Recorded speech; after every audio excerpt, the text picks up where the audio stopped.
राधे राधे दोस्तों, हमें Instagram DM, YouTube call, WhatsApp, client meeting और मेल में बहुत सारे क्वेश्चंस आते हैं, जिसमें से कुछ इंटरेस्टिंग क्वेश्चंस हमने आज सिलेक्ट किए हैं। कुछ फनी है, कुछ एजुकेशनल है और कुछ ऐसे जो शायद आप भी पूछना चाहते होंगे। और इन सभी सवालों के जवाब देंगे हमारे फाउंडर एंड को फाउंडर, वो भी बिना किसी प्रिपरेशन के। मैं रेखा जोशी, स्नेहांश प्रॉपर्टीज से। वीडियो को एंड तक जरूर देखिएगा क्योंकि सवाल भी आपके ही है। ध्यान से देखिएगा, सवाल आपका भी हो सकता है। चलिए शुरू करते हैं। ओके, तो पहला क्वेश्चन ये है कि क्लाइंट के द्वारा बहुत बार पूछा जाता है प्रॉपर्टी देखते वक्त हमें बिल्डर देखना चाहिए या लोकेशन। हाँ, वैसे क्वेश्चन तो बहुत बार आया है। आई थिंक बोथ देखना चाहिए क्योंकि लोकेशन भी बहुत मैटर करता है और साथ साथ में बिल्डर भी। आपको कुछ एड ऑन करना है? मेरे ख्याल से दोनों ही जो है ना बहुत ही ज़्यादा महत्वपूर्ण जो है ना अपना रोल अदा करते हैं। अगर डेवलपर अच्छा है, लोकेशन रॉन्ग है, तो भी जो है ना प्रॉपर्टी के एप्रिसिएशन में टाइम लगता है। प्रॉपर्टी की लोकेशन बहुत अच्छी है लेकिन डेवलपर अगर उतना अच्छा नहीं है तो आपकी प्रॉपर्टी कब आपको मिलेगी, उस तरह से मिलेगी या नहीं मिलेगी, फिनिशिंग होगी कि नहीं होगी, ये भी एक बहुत बड़ा क्वेश्चन होता है। तो आई थिंक दोनों ही चीज़ें बहुत ही ज़्यादा रोल अदा करती हैं। सो बिल्डर की लेगेसी और साथ में लोकेशन, रियल एस्टेट में ये दोनों बहुत ज़्यादा इंपॉर्टेंट है। यस। स्नेहा, एक काफ़ी इंटरेस्टिंग सवाल आया है हमारे व्यूवर्स का और हमारे क्लाइंट्स का। और ये काफ़ी अच्छा जेन्युइन क्वेश्चन है, मैंने काफ़ी लोगों के मुंह से सुना है। सवाल ऐसा है कि अगर मेरा बजट लिमिटेड है तो क्या मुझे लोन लेना चाहिए या पहले और सेविंग करनी चाहिए? इंटरेस्टिंग तो है। आई थिंक अगर हम सिर्फ सेविंग की तरफ जाएंगे तो जिस हिसाब से कंटिन्यू महंगाई बढ़ती जा रही है तो is not possible every time. Loan पे जा सकते हैं बट सिक्योर लोन लेना चाहिए ताकि आप उसको इजीली रीपे कर सको। मेरी तरफ से तो यही है। तो आप कुछ एड ऑन करना चाहोगे तो? मुझसे तो जब भी क्लाइंट्स मिलते हैं और जब मुझसे ये सवाल पूछते हैं कि यार मेरा बजट इतना ही है अंतरिक्ष, या इतने बजट में मुझे क्या मिल सकता है, तो मैं हमेशा उनको एक ही चीज़ बोलता हूँ, आप अपनी बजट के अकॉर्डिंग में प्रॉपर्टी ढूंढिए। अब ये केस टू केस भी डिपेंड करता है कि किस क्लाइंट्स का कितना बजट है, उसकी फैमिली की एक्चुअल नीड कितनी है, उसे हम क्या दे सकते हैं क्या नहीं दे सकते हैं। बट स्टेज प्रॉपर्टी आपके बजट में भी आपको प्रॉपर्टी देगी। ओके, क्लाइंट्स की तरफ से तीसरा क्वेश्चन भी आया हुआ है। सब लोग बोलते हैं प्रॉपर्टी के रेट्स बढ़ेंगे, लेकिन कैसे पता चले कि किस एरिया में सच में ग्रोथ आने वाली है? तो आपका क्या इसमें आंसर रहने वाला है? सबसे पहली बात तो इसमें यह है कि आपको ये चीज़ आइडेंटिफाई करनी पड़ेगी कि जो प्रॉपर्टी आप ले रहे हैं वो एक रेप्यूटेड डेवलपर की है या नहीं, first of all. Second of all, आपको ये देखना पड़ेगा कि जिस भी प्रोजेक्ट में आप जा रहे हैं या जिस भी लोकेशन को आप आइडेंटिफाई कर रहे हैं उसके पास गवर्नमेंट ने क्या क्या स्कीम है ना अनाउंस की है। वहाँ से स्कूल कितनी दूर है, वहाँ से हॉस्पिटल्स कितनी दूर है, वहाँ से आपका स्टेशन कितनी दूर है, जाने आने के लिए कनेक्टिविटी है या नहीं है। ऐसे काफ़ी सारे पैरामीटर्स होते हैं, तो उन सारे पैरामीटर्स पर जो है ना हमको ध्यान रख के काम करना होता है। अगेन, आपको इतना हसल फ्री चीज़ें नहीं चाहिए तो स्टेज प्रॉपर्टी है। ऑलमोस्ट सारा जवाब तो दे ही दिया है सर ने। बट रियल स्टेट में माइक्रो लेवल और मैक्रो लेवल भी काम करता है, तो वो भी आपको देखना ज़रूरी है कि आप अगर किसी बड़े एरिया में ले रहे हो तो वहाँ पे कौन सा एरिया मोस्ट डेवलप्ड है और फ्यूचर में उसका, और या नहीं भी है तो आगे कौन सा रोड, कौन से रास्ते डेवलप्ड हो रहे हैं जो आपको अच्छा हेल्प करेगा। यहाँ कॉमन क्वेश्चन में क्वेश्चन और आया हुआ है क्लाइंट्स का। मेरे पास सिर्फ अगर डाउन पेमेंट का ही पैसा है तो क्या मुझे प्रॉपर्टी लेनी चाहिए या वेट करना चाहिए? ऐसे तो बहुत सारे कॉल्स आते हैं और मुझे भी आते हैं और मेरे ख्याल से चैट्स पे भी आते हैं कि डाउन पेमेंट उनके पास बहुत कम होता है।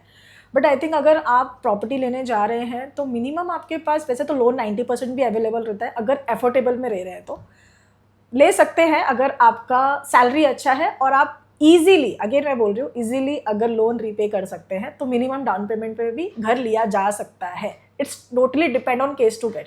इन्वेस्टमेंट नहीं कर सकते। घर खुद को रहने के लिए अगर चाहिए तो बिल्कुल लेना चाहिए। आप कुछ? नहीं, आपने काफ़ी आंसर दे दिए। मैं सिर्फ इसे थोड़ा सा एलोबरेट कर सकता हूँ। लाइक, अगर आप अपने आप को इन्वेस्टर समझ रहे हैं और इन्वेस्टमेंट करने के लिए आप लोन लेना चाहते हैं बहुत ही कम मिनिमम डाउन पेमेंट दे करके, तो आप इन्वेस्टमेंट मत करिए।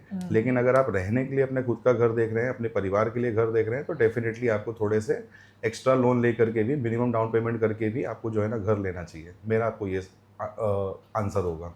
लग रहा है टीम वाले लोग ने क्वेश्चन की भंडार लगाई हुई है। नेक्स्ट क्वेश्चन है, क्लाइंट हमसे अक्सर पूछते हैं कि अगर प्रॉपर्टी इतनी ही अच्छी है तो आप खुद इसमें इन्वेस्ट कर रहे हैं या नहीं? अंदर सर क्या बोलना चाहते हो? ये लोग पूछ रहे हैं आपका इन्वेस्टमेंट कितना है। पहली बात तो ये है ना कि टीम ने क्वेश्चन की बौछार नहीं लगाई है या टीम ने क्वेश्चन नहीं दिए हैं। ये कस्टमर्स के क्वेश्चंस हैं जो हमारे जो है ना मेल पे, हमारे व्हाट्सएप पे, हमारे इंस्टा पे जो है ना लोगों के आए हुए हैं। तो पहले तो मैं ये क्लियर कर देता हूँ। सेकंड चीज़ ये है ना कि हमने भी हर एक जगह पे अपने अपने बजट एंड उसके हिसाब से प्रॉपर्टी में इन्वेस्ट किया हुआ है। पर ये तो पॉसिबल नहीं है ना कि अगर हम कोई भी प्रोजेक्ट अगर पिच कर रहे हैं तो सारे ही प्रोजेक्ट्स में हमारी जो है ना प्रॉपर्टी होनी चाहिए। अगेन एक चीज़ और भी है, हर एक क्लाइंट्स का नीड, बजट, चीज़ें अलग होती हैं। उनको आइडेंटिफाई करके उनके बजट के हिसाब से उनके लिए जो सही प्रॉपर्टी है वो उनको जज करना या उनको जो है ना देना, ये हमारा काम है। तो हम सारी प्रॉपर्टी में इन्वेस्टमेंट नहीं कर सकते। यस, सी ऑल ओवर है ना, हर एक बिजनेस का कोई एक्सपर्ट होता है। हम अपने बिजनेस में एक्सपर्ट है and we are a real estate consultant. तो इतने सालों से ये काम करते हुए हमें इतना तो अंदाज़ा है कि कौन सी प्रॉपर्टी किसके लिए सही है। ज़रूरी नहीं है कि प्रॉपर्टी बहुत अच्छी है तो ये आपके लिए भी अच्छी है और आपके लिए सही है। अच्छी हो सकती है, सही होना ज़रूरी नहीं है। तो इसलिए 1-to-1 कंसल्टेंट करके हम लोगों को उनको राय देते हैं और सजेस्ट करते हैं कि आप इसमें जा सकते हैं। मुंबई में मलाड में हमारे क्लाइंट हैं मिस्टर सुरेश गुप्ता जी। उनका एक बड़ा ही अच्छा सवाल है। बोल रहे हैं कि बिल्डर जब ये बोलता है कि प्राइस बढ़ने वाला है, या बिल्डर की टीम से ऐसा बोला जाता है कि प्राइस बढ़ने वाला है, तो ये मार्केटिंग है या रियलिटी है? ये तो बात सच है कि कभी कभी क्रॉस सेलिंग के लिए भी ऐसा बोला जाता है, लेकिन ये एवरी जगह लागू होगा ऐसा ज़रूरी नहीं है। अगर आपको ये क्रॉस वेरीफाई करना है तो सबसे अच्छा रास्ता है उसका, उस बिल्डर की पहले के रेट्स को चेक कर लीजिए, क्रॉस चेक कर लीजिए और देखिए कि अगले 6 महीने में, अगले 3 महीने में कितने रेट्स हाइज हुए हैं। उससे आप निकाल सकते हैं इजीली। मेरे हिसाब से तो ये है। मुझे इसमें ऐसा लगता है कि जो आप ये कह रहे हैं कि प्रॉपर्टी के रेट्स है ना बढ़ने वाले हैं, तो ये बात सच है। क्योंकि जैसे जैसे जो है ना बिल्डर्स के बिल्डिंग के प्रोजेक्ट, जो भी अंडर कंस्ट्रक्शन प्रोजेक्ट होते हैं, उनके बिल्डिंग से काम फिनिश होते जाते हैं, लाइक 40 to 60%, 80%, तो वहाँ पे बिल्डर्स है ना डेफिनेटली प्राइस है ना हाइक करते हैं। क्योंकि उन्होंने जो स्टार्टिंग में कम प्राइस में फ्लैट्स या यूनिट्स अपने कम रेट में सोल्ड आउट किए होते हैं या लॉन्चिंग प्राइस में सोल्ड आउट किए होते हैं, उनको वो कवर अप करना होता है जब उनकी बिल्डिंग कंप्लीट सेक्शन में आ जाती है। कभी कभी इसमें ये भी होते हैं कि गवर्नमेंट के भी जो है ना कुछ टैक्सेस में जो है ना इंक्रीमेंट आ जाते हैं, कभी लाइक GST हुआ, कभी स्टैम्प ड्यूटी हुआ, तो इसलिए भी बिल्डर के साइड से या फिर बिल्डर की टीम से ये चीज़ें कही जाती हैं कि सर इस मंथ के बाद में जो है ना आपके प्रॉपर्टी के रेट्स है ना बढ़ने वाले हैं। आफ्टर ऑल आप अगर टैक्सेस दें या GST दें, ये सब भी आपके ही पॉकेट से जाता है, तो वहाँ पे भी ये चीज़ें होती हैं। तो मैं इसमें ये जानना चाहूँगा सुरेश जी कि आप अपनी तरफ से भी जो है ना इसको क्रॉस चेक जरूर कर लें। क्रॉस सेलिंग इस तरह से होती है, पर हमेशा हो ऐसा ज़रूरी नहीं है। सही बात है। और इसमें एक चीज़ और है कि इसलिए कहते हैं कि अर्लियर मूवर का बेनिफिट उठाना चाहिए। यस। तो ये भी डिपेंड करता है कि आप कौन से स्टेज पे प्रॉपर्टी ले रहे हैं। बिकॉज अगर आप डेफिनेटली कोई लॉन्चेस पे जाएंगे या प्री लॉन्च पे जाएंगे, अंडर कंस्ट्रक्शन में जाएंगे, तो आपको रेट डिफरेंट मिलेगा और रेडी टू मूव में हमेशा रेट डिफरेंट ही मिलने वाला है। अच्छा अंतरिक्ष, ये ना क्वेश्चन मेरे पास आया था एक्चुअली। अगर आप रियल एस्टेट में नहीं होते तो क्या कर रहे होते? एक्चुअली मैं रियल एस्टेट में नहीं होता तो भी मैं रियल एस्टेट में ही होता। कैसे? ये तो पहला है। अगर मैं रियल एस्टेट में जो है ना अगर मार्केटिंग नहीं कर रहा होता, सेल्स नहीं कर रहा होता, तो डेफिनेटली मैं कंस्ट्रक्शन कर रहा होता। एंड सेकंड चीज़ ये है कि मेरा जो है, अगर मैं रियल एस्टेट में नहीं होता तो मैं मैन्युफैक्चरिंग एंड इंपोर्ट एक्सपोर्ट कर रहा होता। ये भी एक जेन्युइनली आंसर है। ओके। मुझे तो रियल एस्टेट के अलावा कुछ समझ में नहीं आता। बिकॉज ऐसे इसके पहले मैंने कई सारे जॉब्स किए हैं, लेकिन जब से मैं रियल एस्टेट में आई हूँ तो ऐसा लगता है कि बस यही मेरे लिए है, सब कुछ यही है। तो I don't have any B option. तो स्नेहा, एक क्वेश्चन है, एक क्या क्वेश्चन है, ये तो रिपीटेड एकदम एकदम एकदम कॉमन क्वेश्चन है। ये सारे मुझे लगता है जितने भी हमारे भारतीय पुरुष है ना, इनका कॉमन क्वेश्चन है। क्या बात कर रहे हैं? और वो एक ही चीज पूछते हैं, सर आपको क्या लगता है ये प्रॉपर्टी मेरी वाइफ को पसंद आएगी? ये क्वेश्चन आपको मुझसे नहीं पूछना चाहिए, इसका आंसर आप खुद दीजिए। नहीं, इस चीज का जो दर्द है ना, जो मतलब हम भारतीय पुरुषों का, इसको प्लीज आप ही डिफाइन करें, क्योंकि आप खुद एक स्त्री हैं और मैं तो अपने हथियार डाल देता हूँ। कोई भी सामान लेते समय। घर पैसे पुरुष देते हैं, पर होम मेकर हमेशा वाइफ होती है। नहीं, पैसे भी पुरुष नहीं देते हैं, पैसे भी आजकल जो है ना हस्बैंड वाइफ दोनों के होते हैं, दोनों लोग लोन लेते हैं, सारी चीजें होती है। बट हाँ, आप बताइए। बट हमेशा वाइफ का पसंद सबसे ज़्यादा इम्पोर्टेंट होता है। तो ये तो ऐसा है कि पहले प्रॉपर्टी लाके वाइफ को ही दिखाओ, बाद में क्वेश्चन का सवाल ही नहीं आएगा हमेशा। मतलब आप ये कुल मिला के कहना चाहती हैं कि एक घर को या मतलब एक फ्लैट को घर बनाने का जो सफ़र होता है वो महिलाएं करती हैं, बड़े प्रेम से उस महिलाएं को उस घर को सजाती हैं, उस घर में अच्छे अच्छे पकवान या खाना बनाती हैं, अपने बच्चों का ध्यान रखती हैं। तो एक बोलते हैं ना, एक मकान को घर बनाने का सफ़र जो महिलाओं का होता है, तो उस अकॉर्डिंग सभी पुरुषों को अपनी वाइफ को ही प्राथमिकता देनी चाहिए, और जहाँ पे वाइफ बोले वहीं पे घर लेने चाहिए। 2-4-5 लाख बढ़ भी जाए बढ़ा देने चाहिए, सोचने नहीं चाहिए। भाई ये जेन्युइन चीज़ है, ये जनहित में जारी है, जनहित में जारी है। घर में शांति बनी रहेगी। हाँ, घर में शांति बनी रहेगी, ये बात सही है। अच्छा, ठीक है। अच्छा, एक नया क्वेश्चन है। क्लाइंट हमसे पूछते हैं, आप 10 साल से रियल एस्टेट में हैं, अगर आज आपको फिर से शुरुआत करनी हो तो पहला इन्वेस्टमेंट आप कहाँ करेंगे? क्वेश्चन तो बहुत जेन्युइन है। इस क्वेश्चन का आंसर मुझे लगता है आई थिंक सभी लोगों को पता है, अगर नहीं भी है तो मैं थोड़ा सा हल्का बहुत प्रकाश डालता हूँ इस पर। गवर्नमेंट के नए इंफ्रास्ट्रक्चर, थोड़ी देर पहले ही मैंने कहा था कहाँ पे आ रहे हैं, क्या गवर्नमेंट क्या चीज़ें वहाँ पे लेके आ रही है, बड़े बड़े कॉर्पोरेट लेवल के कंपनीज कहाँ पे क्या कर रहे हैं, उस हिसाब से आप जो है ना पूरा स्टडी करिए, रीड करिए, और उसके हिसाब से आप अपना इन्वेस्टमेंट करिए। अभी जैसे मैं बेसिकली कांदिवली से हूँ, मेरा बॉर्न बॉटम कांदिवली का है, इवन आपका भी बॉर्न बॉटम कांदिवली का है। मैंने आज से 15 साल पहले, 15 या 16 साल पहले इन्वेस्टमेंट अपना बोईसर में किया था, कुछ स्टडी की थी, कुछ चीज़ें देखी थी। तब तो कांदिवली में बहुत सारे लोग ऐसे थे जो बोईसर का नाम नहीं जानते थे, मेरे नॉन में कितने लोग थे जो लोग नहीं जानते थे, लेकिन मैंने बोईसर में इन्वेस्टमेंट किया था। तो आप, पहली चीज़ है कि अगर आप रियल एस्टेट में इन्वेस्टमेंट कर रहे हैं, मैं सभी व्यूवर्स को बोल रहा हूँ, तो आप लॉन्ग टर्म के हिसाब से करिएगा। Short term gain, short term के लिए इन्वेस्टमेंट बिल्कुल भी नहीं। दूसरा, सिर्फ बोईसर पालघर की मैं बात करूँ तो ऐसा नहीं, आप ऑल ओवर यूनिवर्सल आप देखिए कि वहाँ पे क्या मेगा प्रोजेक्ट्स आ रहे हैं, गवर्नमेंट के क्या इंफ्रास्ट्रक्चर आ रहे हैं, वहाँ पे अभी राइट नाउ क्या रेट्स चल रहे हैं, फ्यूचर की ग्रोथ क्या है, ये सारे पैरामीटर्स को आप स्टडी करके इन्वेस्टमेंट कर सकते हैं। आप इसमें कुछ कहना चाहेंगे? मैं भी सर से अग्री हूँ। बेसिकली हम लोग ने भी जब पहला यहाँ पे होम परचेज किया था, तब हमारे लिए जहाँ हम रह रहे थे वहाँ अफोर्डेबल में नहीं आता था, लेकिन इस लोकेशन में अफोर्डेबल था। और आज हमने यहाँ पे जब लिया तो आज देखिए हमने यहीं से बहुत कुछ ग्रो किया है और ख़ुद का एक बिल्ड किया है। तो ऑलवेज जहाँ पे डेवलपमेंट होने वाला है या कुछ प्रोजेक्ट ऑलरेडी गवर्नमेंट की तरफ से अनाउंस हो चुके हैं, कहीं पे भी हो आप, तो वो हमेशा आपको फ्रूटफुल रिजल्ट ही देगा। इवन हमारी रियल एस्टेट की जो जर्नी है वो भी बोईसर और पालघर आने के बाद ही शुरू हुई। यस, स्नेहा, ये एक क्वेश्चन है, काफ़ी रिपीटेड क्वेश्चन है।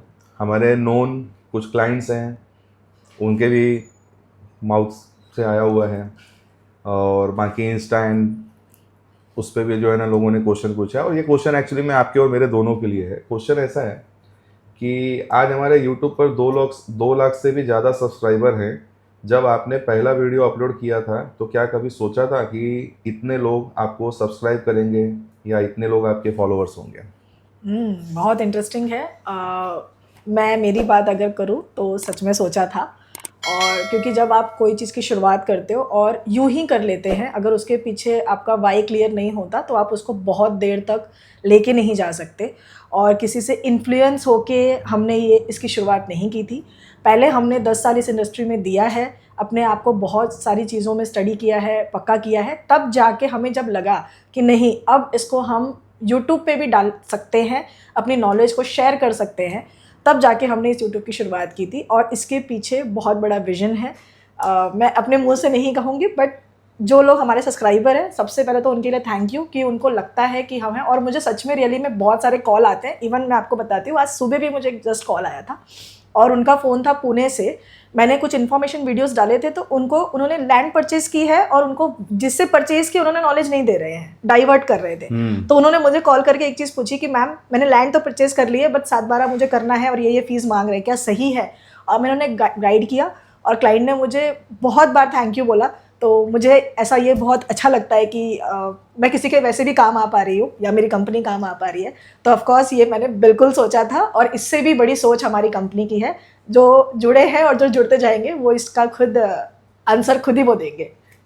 आपको क्या लगता है? आपने सारी बातों का तो आंसर दे दिया। हमने हमेशा जेन्युइनिटी रखी है, ऑथेंटिकेशन रखा है, एंड जो कुछ सवालों का जवाब रियल एस्टेट में रेरा के पहले भी लोगों को नहीं मिल पाता था, आज तो रेरा है तो काफ़ी कुछ चीज़ें पिक्चर क्लियर हैं। इन सवालों के जवाब ही क्लाइंट्स को देना, उनके माइंड्स के डाउट्स को क्लियर करना, और इस रियल एस्टेट में भी जो है ना, मतलब इस फील्ड में भी है ना, थोड़ी सी बोलते हैं ना क्लियरिटी लेके आना, वही हमारा विजन है।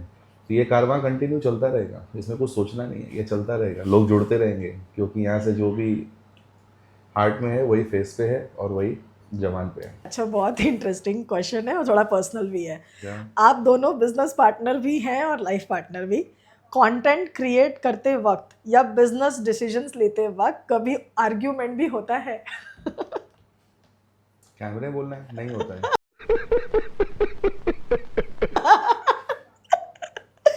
देखिए, हम हस्बैंड वाइफ भी है और लाइफ पार्टनर भी है, वेरी उसमें कुछ छुपाने वाली बात नहीं है। और we are not like that कि पर्दे के पीछे कुछ और है और सामने कुछ और है। जब दो दिमाग है और दो लोग हैं तो वहाँ आर्ग्यूमेंट भी होगा और डिस्कशन भी होगा। बट हाँ, एक है कि दोनों में से कोई ना कोई एक की बात मान के आगे मूव ऑन करता है, ये ज़रूर है।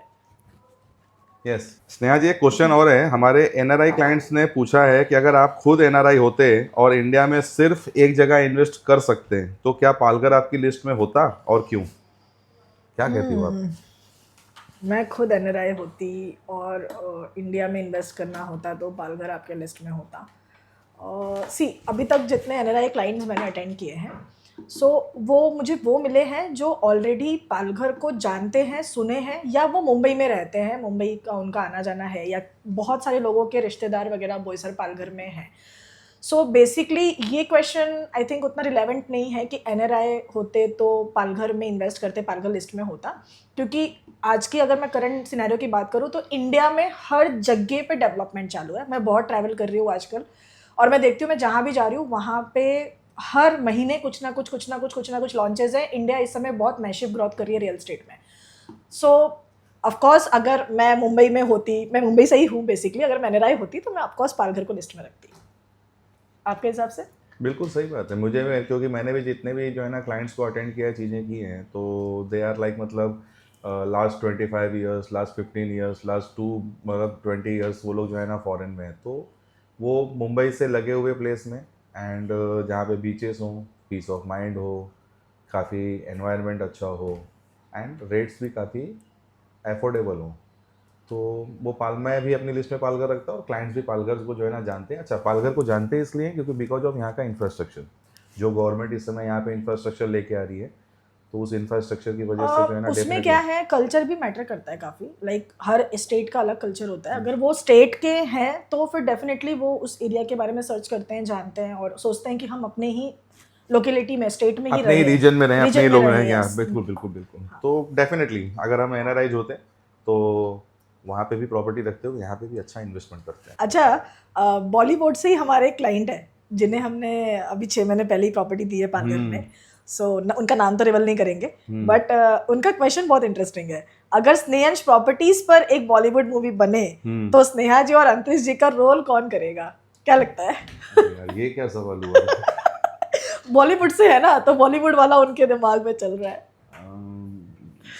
मुझे नहीं पता। अब ये तो बॉलीवुड वाले ही बता सकते हैं कि कौन किसका किरदार करेगा। अगर पूछेंगे जो थोड़ी जेन्युइनिटी या ऑथेंटिक, तो मुझे मनोज बाजपेयी और पंकज त्रिपाठी, ये दो कैरेक्टर काफी अच्छे लगते हैं। I also like them. एक बोलते हैं ना रियलिटी वाला, रियलिटी एंड ऑथेंटिकेशन, यस, बनावटीपना नहीं, मतलब वही चीज। यस। आप कौन से? हाँ, तो I think my favourite always Rani Mukerji, क्योंकि ये बोलते हैं कि मेरी आवाज़ काफ़ी वैसे मिलती जुलती है और वैसे भी उनकी मर्दानी पिक्चर वगैरह बहुत ज़बरदस्त है। रानी मुखर्जी और या तो फिर विद्या बालन, बोथ। एक सवाल और आया हुआ है। क्लाइंट का बोलना ऐसा है कि अगर मेरे पास 70 से 80 लाख इन्वेस्ट करने के लिए हैं तो मैं पालघर में ही क्यों इन्वेस्ट करूं? मुंबई, पुणे या फिर अदर स्टेट या फिर इंडिया के किसी और रीजन में मुझे इन्वेस्ट क्यों नहीं करना चाहिए? ऐसा उनका एक क्वेश्चन है। शायद वो कुछ जानना चाहते हैं पालघर के बारे में। आई थिंक मुझे ऐसा लगता है। हो सकता है। बताइए कुछ। इन्वेस्टमेंट के टाइम पे ऑफकोर्स इंडिविजुअल क्लाइंट्स का पेमेंट तो मैटर करता है कि उनके पास इन्वेस्टमेंट कितना करना है, लेकिन जो ये वाला क्वेश्चन है तो इसमें उनके पास ही आई थिंक जवाब होगा कि 70-80 लाख में जो नाम लिया, जैसे कि पुणे हो गया, मुंबई हो गया, तो ये सब है ना टियर 1 में सिटी आती है। तो यहाँ पे ऑलरेडी बहुत ज़्यादा प्रॉपर्टी कॉस्टली है। अगर आप मेन सबब मुंबई की भी बात करें तो वहाँ पे तो 1 BHK ही स्टार्ट होता है आपका 1.25 करोड़ 1.5 करोड़ से, और फिर उसके आगे है। एंड अगर मैं कमर्शियल की भी बात करूँ तो ऐसा कोई कमर्शियल्स भी नहीं है जो ये रेट्स में आ सके। लेकिन आप जब टियर 2, टियर 3 सिटी में जाते हैं तो वहाँ पे आपको मल्टीपल ऑप्शंस मिलता है, क्योंकि ग्रोथ का जो विजन होता है वो वहाँ पे ज़्यादा होता है। प्रॉफिटेबल ज़्यादा होता है आपको। और सबसे बड़ी बात, जहाँ पे ऑलरेडी डेवलप हो चुका है, लॉन्ग टर्म में भी आपको वो रिटर्न वहाँ पे गेन करने को नहीं मिलेगा जो अभी जहाँ पे डेवलपमेंट होने वाला है, हो रहा है, वहाँ मिलेगा। तो इसलिए आपको जो पेमेंट है वो हमेशा ऐसी जगह इन्वेस्ट करना चाहिए जहाँ पे डेवलपमेंट अभी चालू है, आने वाला 5-10 साल बहुत अच्छा है, उस जगह पे ज़रूर इन्वेस्ट करिए। क्या लगता है सर? एब्सोल्युटली, अगर आपका बजट एक 70 to 80 लाख तक का इन्वेस्टमेंट करने जैसा है तो मुंबई रीजन में तो ये पॉसिबिलिटी अब बिल्कुल भी नहीं दी गई है। एंड जो अदर भी स्टेट्स के नाम जैसे आपने लिए हैं, पुणे, नासिक या अलग रीजन में भी, तो वहाँ पे भी जो रेट्स हैं ना वो काफ़ी हाई आ चुके हैं, क्योंकि वो भी जो है ना आपके Tier 1 Tier 2 सिटी में आ रहे हैं। पालघर रीजन अभी जो है ना Tier 3 Tier 2 के बीच में है।